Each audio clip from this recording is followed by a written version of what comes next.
Ciao, Ciao, non dirmi so pazzo a chiamarti a quest'ora di notte. cosa vuoi?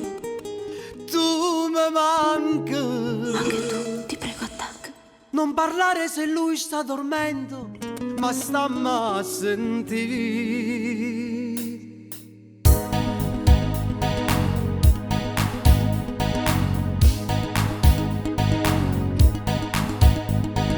Com'è brutto a dormire